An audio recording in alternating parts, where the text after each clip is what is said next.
From quaint Georgian terraces to brutalist tower blocks, homes in London come in all shapes and sizes, some of which are very quirky indeed.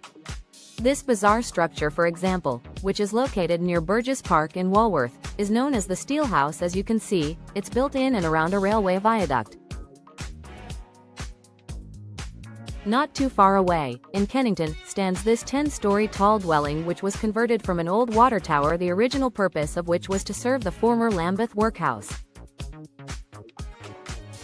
I wonder what those unfortunate souls who were inmates here all those years ago would have made of such lofty luxury. Over on South Terrace in Kensington, meanwhile, you'll find this impossibly thin-looking block of flats, which were designed this way to help them slot alongside the tracks of the district and circle lines which rattle below.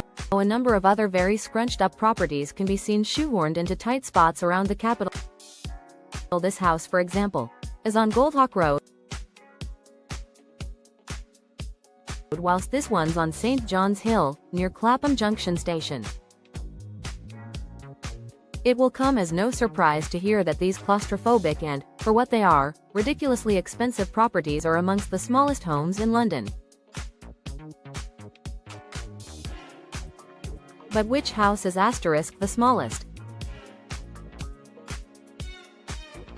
Well, historically, it's generally considered to be this wee building. Number 10 Hyde Park Place, Bayswater Road, W2. Number 10 Hyde Park Place, W2. This narrow, cylindrical, red brick building appears to be relatively modern, but that's only because its facade was remodeled in the early 1990s. This is it looked originally.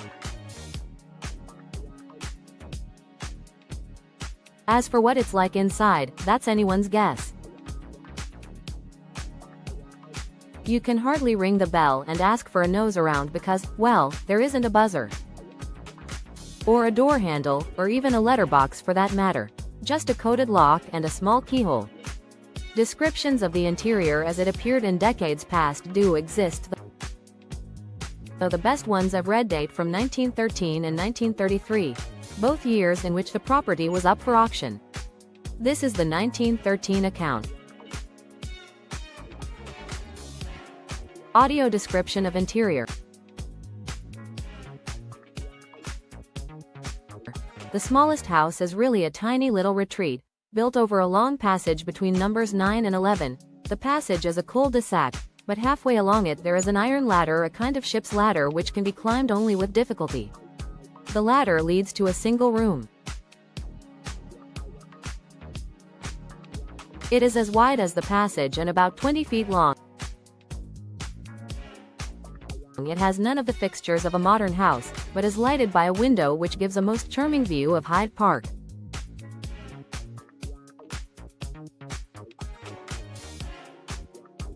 The 1933 account meanwhile says the upper level had since been divided into two tiny rooms by a pair of double-glazed panel doors, but, when you consider that the connecting ladder was so narrow that, to quote another article, a fat man could not possibly ascend it, installing those doors must have been a pretty tricky task, and leads me to wonder why whoever had it done bothered at all. As for why this home was built with such matchbox-like proportions, well, that's quite a mystery, although there are quite a few theories. Theories as to why the small house was built. The first explanation I remember hearing was that the house was put in place to block off a nuisance alleyway. In other words, a place which people were using a public lavatory. The path in question led to St. George's burial ground, now St. George's Fields, which is located behind. The proximity of this old graveyard leads to another suggestion, that the little building was in fact intended as a watch house, from where an eagle-eyed warden could look out for body snatchers, those nefarious gangs who specialized in digging up freshly buried corpses for the purpose of selling them on to medical schools. This theory does have some credence, as such guardhouses did exist in London, most notably this one on Giltspur Street, just across from the Old Bailey, which would have been used at one time to deter body snatchers from targeting the graveyard of St. Sepulchres without Newgate. This building, by the way, is an early 1960s replica, the original having been destroyed during the Blitz. Back in Bayswater, some people believe the little house was first built in around 1805, which ties in with the watch house theory, as that period was indeed at the height of the body snatching craze. Also plausible is the assumption that the home was built by a Miss Jubb who lived at number 9 and as a residence for her maid, and, as she blessed the annex with a door number, it became a house in its own right.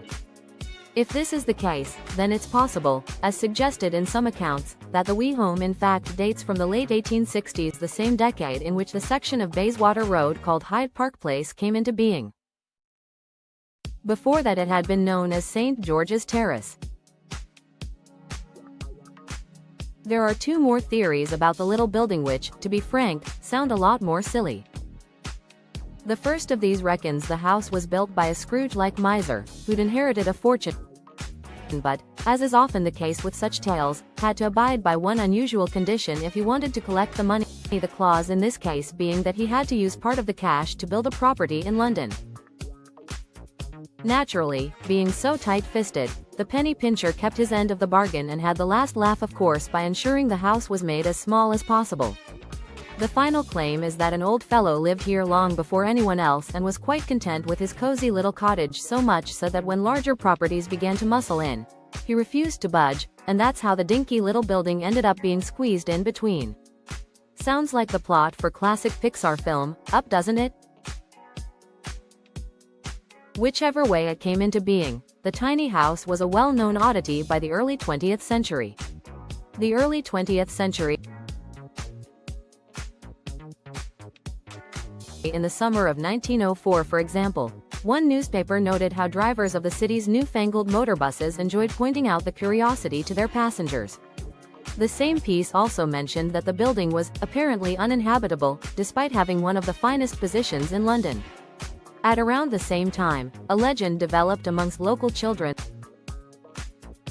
that the dwelling was occupied by a little gnome-like man who had a smiling red face and a long white beard. The little gnome man,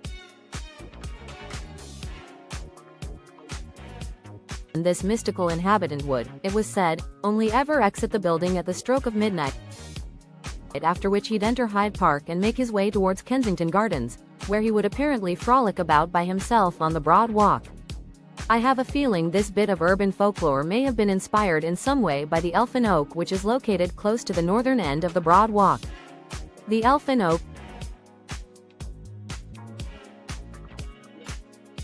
this ancient tree, it's about 900 years old, was placed here in the early 20th century.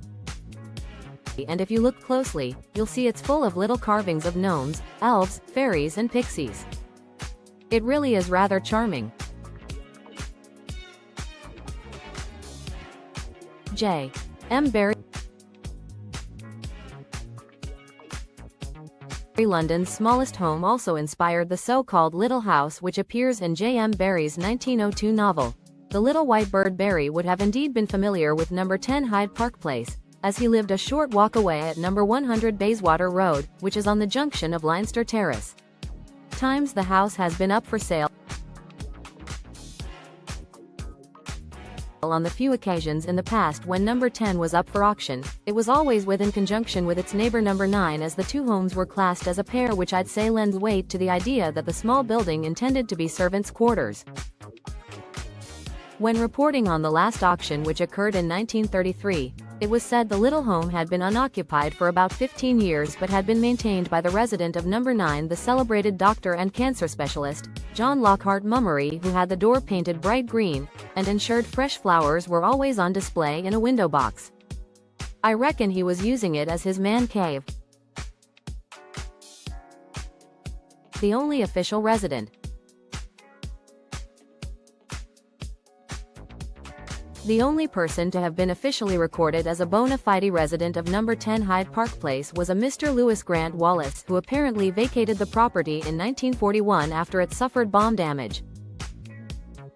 Born in 1910, Lewis was a writer and film producer who worked on a number of public information films during World War II, including one featuring, I kid you not, a talking suit which was intended to encourage people to make do and mend. The opening shot, in which this sentient outfit is revealed in its cupboard, has a rather claustrophobic feel.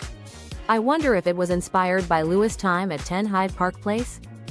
After the war, the wee house was acquired by its current owners, the nuns of the Tyburn Convent, and it remains part of this silent retreat today. I wonder what the next chapter in the history London's smallest house will bring. Outro.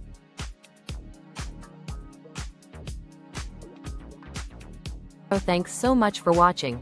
I hope you enjoyed this look at London's smallest house and would love to know your thoughts in the comments. Is it somewhere you could see yourself living? And which theory about its origins do you think sounds most plausible? I'd like to thank all of you who left such kind comments on my recent video about London's forgotten square Craig's Court. I really do reading them. I'd also like to extend a very warm welcome to all new subscribers. It's great to have you along. If you haven't yet subscribed to Rob's London, I'd be most grateful if you could please consider doing so, as this, along with clicking the bell icon, will ensure that you don't miss out whenever I publish a new video. And if there are any particular hidden corners of London you'd like to see covered, please do feel free to suggest them. If you're in a generous mood and fancy leaving a small tip, I now have a Ko-Fi account where you can do just that. Any donations would of course be deeply appreciated, and will help me greatly in running the channel and creating new videos. I have an Etsy store too, Rob's Online Designs, where you'll find an array of hand-illustrated mugs, featuring designs of tube trains, taxis, buses and so on. Links are all in the description. For now, thanks again friends. Stay well and please be sure to stay tuned. English, United Kingdom.